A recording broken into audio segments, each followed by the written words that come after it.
नमस्कार। मैं शशि शंकर सिंह। बिहार में जो बीपीएससी के द्वारा अध्यापक नियुक्ति परीक्षा 2023 का विज्ञापन के तहत जो भी बहाली आयोजित होने वाली है, उसी के संदर्भ में कुछ बातें करने के लिए उपस्थित हुआ हूँ।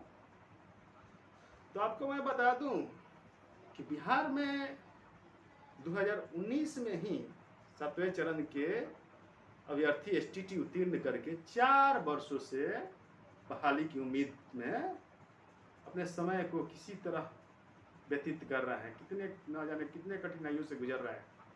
उनकी आर्थिक स्थिति इस बहाली को देखते देखते बहुत बुरी तरह से चरमरा गई है। अभ्यर्थी रोडों पर आ गए हैं, लेकिन सरकार क्या सोचती है? डेली के डेली नियमावली चेंज करती है। उस समय हुआ कि नहीं, इस बहाली इस नोटिफिकेशन के आधार पर ही जो भी क्वालिफाइड है उनकी बहाली की जाए।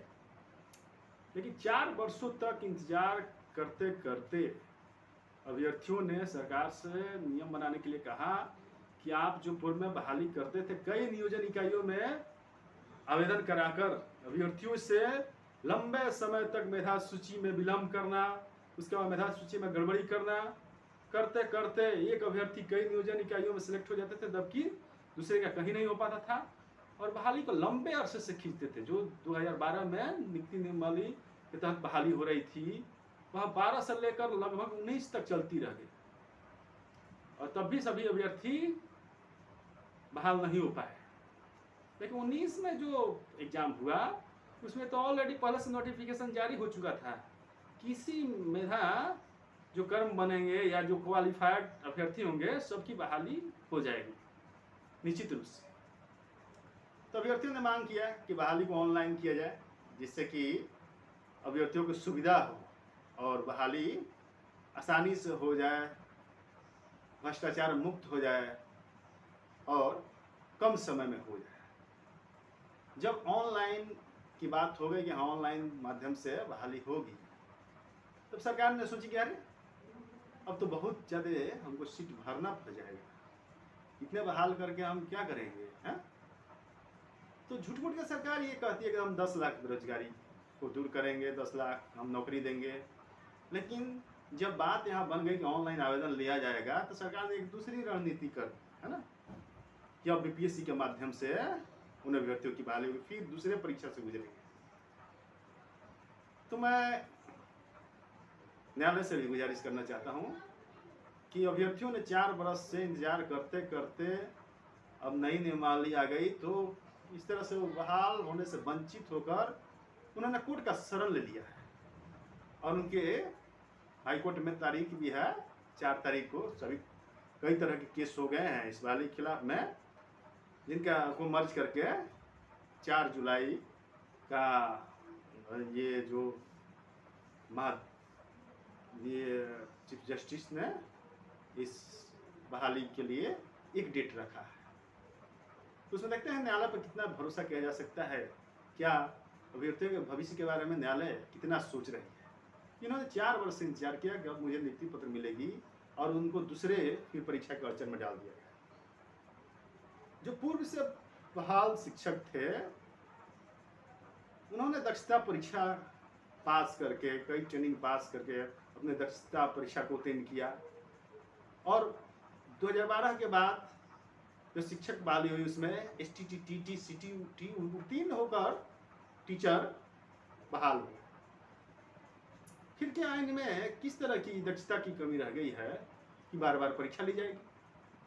भैया, जो मान लीजिए कि पहले से बहाल शिक्षक है, अगर उनमें कुछ कमी है तो सरकार उनको ट्रेनिंग दे और उनको विभागीय परीक्षा करके आगे प्रमोट करे, तब तो शिक्षक में हौसला बनेगी और अपने ज्ञान की गंगा बहाएंगे।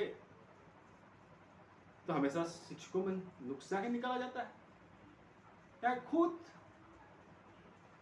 शिक्षा मंत्री कहते हैं कि बिहार में उतने इंटेलिजेंट लोग नहीं हैं कि हमारे सीट को भरा जाए। उनको सोचना चाहिए कि बिहार में कैसे कैसे लोग पैदा हुए हैं। बिहार की धरती ऐसी है कि इसमें ज़्यादा से ज़्यादा देश में जो IAS IPS की बहाली होती है उसमें बिहार से ही लोग जाते हैं। बिहार में न जाने महावीर स्वामी, गौतम बुद्ध, सीता माता, वीर कुंवर सिंह जैसे ना जाने कितने वीर वीरांगनाएं पैदा हुए हैं, जिन्होंने पूरे देश के बड़े बड़े पदों को, बड़े बड़े मार्गदर्शक बने हैं, जिससे देश आज हमारा एक अच्छे रास्ते पर पहुंच चुका है।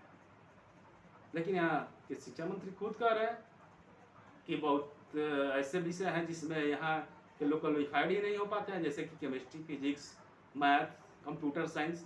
उनको खुद डेटा लेना चाहिए कि 2017 में 17,000 कंप्यूटर साइंस में क्वालिफाइड है, तब वो कैसे कह रहे हैं अपने डेटा को बिना जाने हुए कि कंप्यूटर साइंस में अभ्यर्थी नहीं है। सरकार को चाहिए था कि पहले जो 2019 से पास होकर STT अभ्यर्थी अपनी बहाली के लिए, नियुक्ति पत्र के लिए रास्ता जो रहे हैं उनको बहाल कर देते, और जो पहले से बहाल शिक्षक है उनको कुछ स्पेशल ट्रेनिंग देती है ना, तरह तरह के प्रशिक्षण देकर उनको भी प्रमोट करती आगे। तो ये रास्ता था। उसके बाद आप BPSC के थ्रू अगले बहाली करते। इन्होंने अड़चन इसलिए लगाया शिक्षा व्यवस्था को सुधारने के लिए नहीं कि हमें कम से कम बहाल करना पड़े। अब 2019 से जो पास हैं 2-3 लाख अभ्यर्थी, उनमें से कितने निकल पाएंगे? 10-5 हज़ार निकल पाएंगे।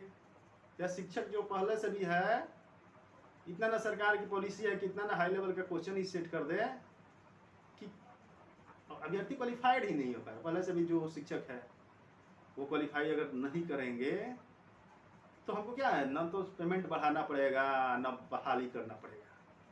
तो क्या आप 5-10 हज़ार बहाल कर लेंगे BPSC से, तो क्या पूरा शिक्षा व्यवस्था को सुधार देंगे? या तो खुद मंत्री की एक क्वालिफिकेशन निर्धारित नहीं है।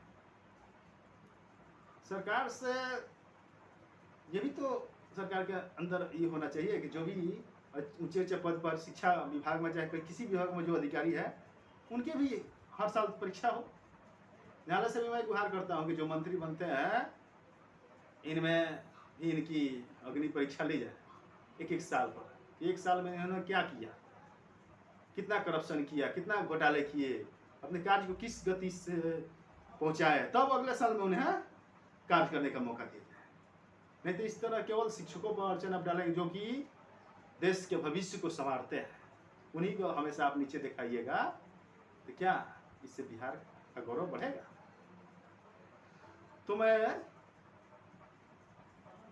बार बार सरकार से भी यह गुजारिश करता हूं कि अपने जो नियम है, आप बेरोजगारों के साथ खिलवाड़ मत कीजिए, उन्हें ज़्यादा से ज़्यादा रोजगार दीजिएगा, तब आपका बिहार बढ़ेगा। आप बिहार के युवाओं को, बिहार के शिक्षकों को आप डेमोरलाइज करना चाहते हैं।